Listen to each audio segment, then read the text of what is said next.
The library for the Nintendo 64 is a trash heap, but I think within the pile of garbage, I have assembled some gems as a part of my collection.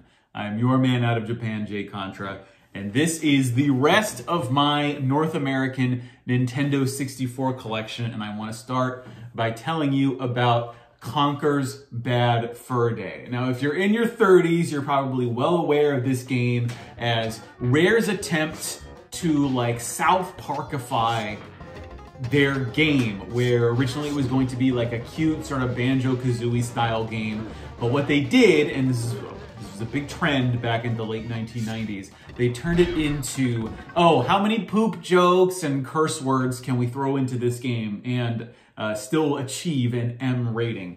Now, Conkers Bad Fur Day, when I think back on it, I actually don't think it's like that amazing of a game. It's still pretty good and I think holds up even today.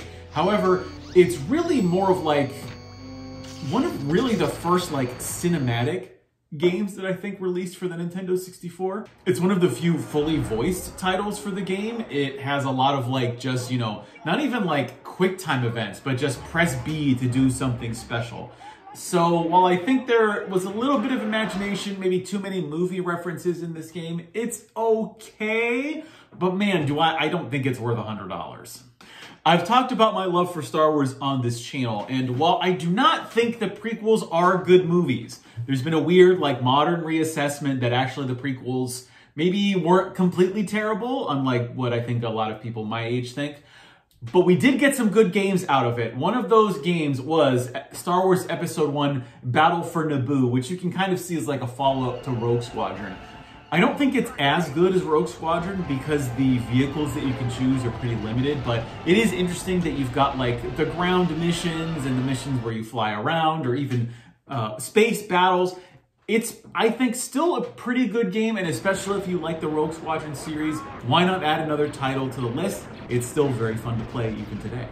I think you can pin modern cultural decay on Star Wars Shadows of the Empire, which is good. I like Shadows of the Empire, both like the books, the comic books, as well as the actual game itself. I think considering that the first level of the Battle of Hoth is like really the definitive Star Wars experience, so much so that basically every like Star Wars action game that was produced after this game had to have a Battle of Hoth level.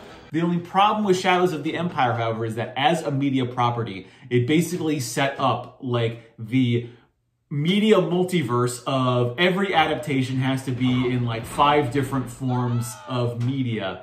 And I could go on and on about how Shadows of the Empire then begot the special editions, which then begot the prequels, which then begot the sequel trilogy. It's a whole thing, but Shadows of the Empire, still very fun to play. Maybe not that great in terms of the graphics these days, but especially the vehicle sections. I mean, and you owe it to yourself to at least play the first level of this game. The N64 had a bunch of like PC games that ended up being ported to the console. I can think of like Quake and Doom, and one of the curiosities is Duke Nukem 64, which is kind of a weird port because it doesn't have any background music to it. And the N64, I think, was definitely characterized as like the kiddie console, which Conkers Bad Fur Day was very much a reaction to. But yeah, it had South Park games for it. It had Duke Nukem 3D for it. Duke Nukem 64, however, is fine. I don't think it's really that good of a game.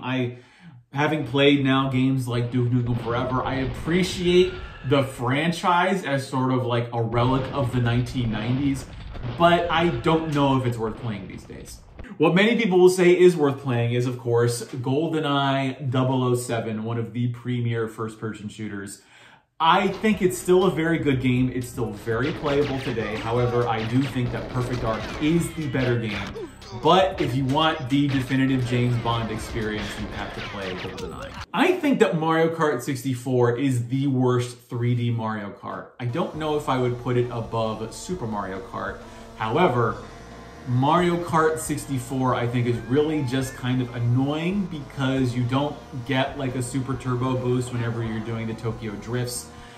None of the tracks, I think, are really like None of the tracks I think are really super interesting. Overall, I think that Mario Kart 64 has just been made obsolete by Mario Kart 8. But then again, Mario Kart 8 also, I think, made every other Mario Kart obsolete. Do you need this for $50 for the N64? Well, no. Is it worth playing? Yes, but I don't know if it's worth paying some of the exorbitant prices for N64 games these days, just for what is, I think, a game that is worse than Double Dash and Mario Kart 8. The N64 is kind of famous for all of the racers that it had produced for it, none more so perhaps than Diddy Kong Racing, which I think is actually better than Mario Kart 64, just in terms of the racing mechanics. It doesn't have all the weird items, but when you get to the single player and you're trying to get all of the coins, I do not like that Rare introduced collecting into racing games. The fact that you have to go through all of the courses once just to clear them, and then you have to do them again, and you have to get first place while going out of your way to pick up like 8 silver coins in the level. Very annoying. Do not like that part of the game, but I do think this is probably the best racing experience on the N64, just below Star Wars Episode 1 Racer.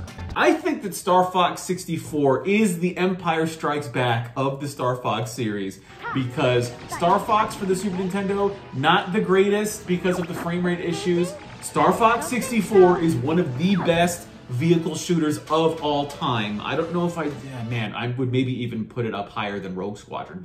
It's a very close competition. Hard to say which one I like more.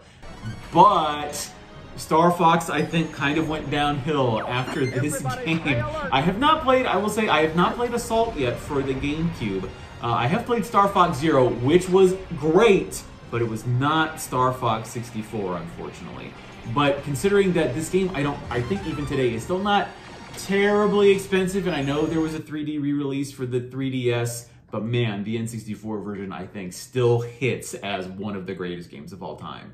I think people associate Harvest Moon and all of its derivatives as being like 16-bit 2D sprites, but for me, the definitive Harvest Moon experience will always be Harvest Moon 64. I rented this so much when I was a kid because I was taken in, and I didn't realize it at the time, by the atmosphere of this blended like Japanese and sort of like Western looking town with all the farming mechanics.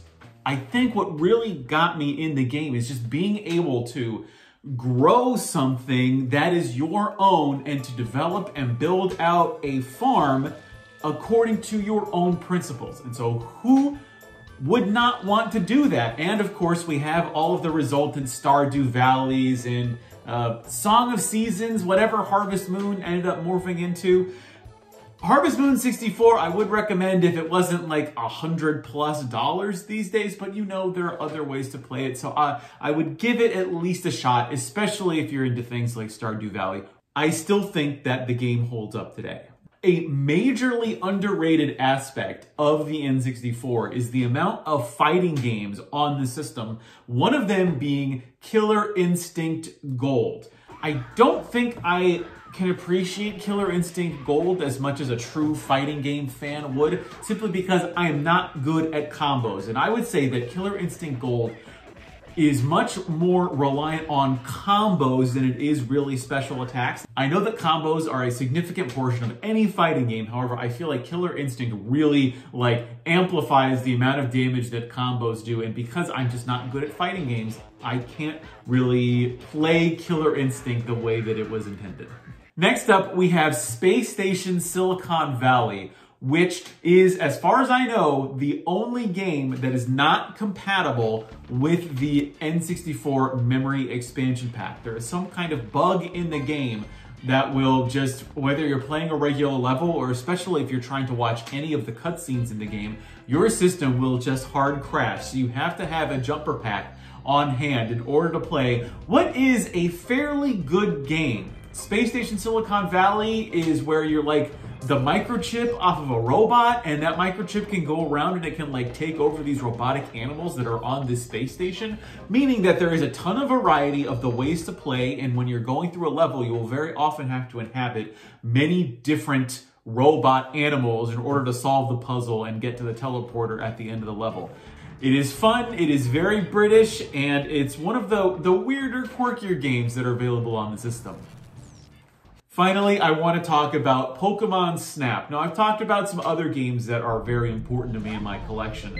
What is so interesting to me about Pokemon Snap is I think Pokemon Snap is kind of the reason I got into photography as a hobby. It's not something I ever talk about on this channel, but what Pokemon Snap taught me, now I know that you shouldn't necessarily always have your subject in the center of the frame. Sometimes you can, like in this video. But Pokemon Snap, I think, really showed me the power of photography, how to capture cool shots, get dynamic poses out of the Pokemon. It's really interesting the trajectory that Pokemon Snap took me on in my life, because I think I have friends that owned it. I think I might have borrowed it from them, or I rented it from Blockbuster. Remember when you could print out your Pokemon photos from the Pokemon Snap kiosk at Blockbuster? What a time to have been alive in the late 1990s. But Pokemon Snap is up there as I think probably one of my favorite games. And I haven't played it yet, but I really want to play the Pokemon Snap that is on the Nintendo Switch. That's been my entire Nintendo 64 collection. I have said that the Nintendo 64 is not that great of a system. However, it has some of the best games that you will ever play. I hope that I have either taught you something new or reinforced your existing beliefs. Challenge your beliefs. I don't know if I'd go that far. But for now, I've been your man out of Japan, Jay Contra. Thanks for watching, and mahalo.